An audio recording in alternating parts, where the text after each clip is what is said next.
এই মুহূর্তে দর্শক বন্ধুগণ, আজকে টিভি সকাল ইউটিউব চ্যানেল, আজকে আমরা এক্সিট পোল দেখাতে চলেছি। দিল্লিতে ক্ষমতায় ফিরতে পারে ভারতীয় জনতা পার্টি, যা স্পষ্টভাবে আমরা ইঙ্গিতপূর্ণভাবে প্রতিক্রিয়াগুলি তুলে ধরছি। এক্সিট পোল, বিজেপি, আম আদমি পার্টি, কংগ্রেস, বামেরা কোন দল কত আসনে এগিয়ে থাকতে পারে? ম্যাজিক ফিগার বলছে 35টি আসন পেতে হবে, ম্যাজিক ফিগার 36টি আসন পেতে হবে 70 মধ্যে। কিন্তু এবার বিজেপি 36টি আসনে এগিয়ে থাকতে পারে সম্ভাব্যত। এই মুহূর্তে যেটা খবরের ইঙ্গিত, 36 থেকে 37টি আসন পেতে পারে ভারতীয় জনতা পার্টি, অর্থাৎ কংগ্রেস পেতে পারে 10 থেকে 15টি আসন সম্ভাব্যত।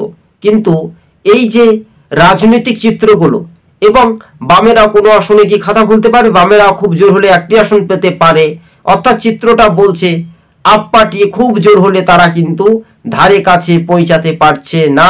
অর্থাৎ যদি আমরা দেখি তাহলেও 38 থেকে 39-এর গণ্ডি কে পার করতে পারে। তাই টিভি সকাল ইউটিউব চ্যানেল, আপনারা জানেন যে রীতিমতো যে ভোটের ধামাকা অফার বলা যেতে পারে, যে ভোট পর্ব রীতিমতো শেষের, যখন নির্বাচন কমিশন বলেছিলেন শান্তি অবাধ সুষ্ঠু পরিবেশে ভোট হয়েছে, তখন এবার যে রাজনৈতিক চিত্রগুলো, ভারতীয় জনতা পার্টি কার্যত ফের কিন্তু ক্ষমতায় জয়লাভ করতে পারে, যা সমীক্ষা এটাই ঘুরিয়ে দাঁড়াচ্ছে। পরিসংখ্যান বলছে 36 থেকে 39টি আসনে জয়লাভ করতে পারে সম্ভবত বিজেপি। 39টি আসনে জয়লাভ হতে পারে, একটি আসন পেতে পারে বামেরা, 10টি আসন পেতে পারে কংগ্রেস, এবং 20টি আসনের ধারে কাছে কি পৌঁছাতে পারছে আম আদমি পার্টি।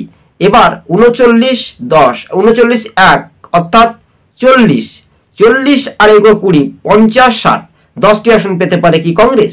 এটা ওই বলছে রাজনৈতিক মহল। দর্শক বন্ধুগণ, টিভি সকাল ইউটিউব চ্যানেলটি ভালো লাগলে সাবস্ক্রাইব করে সঙ্গে থাকবেন।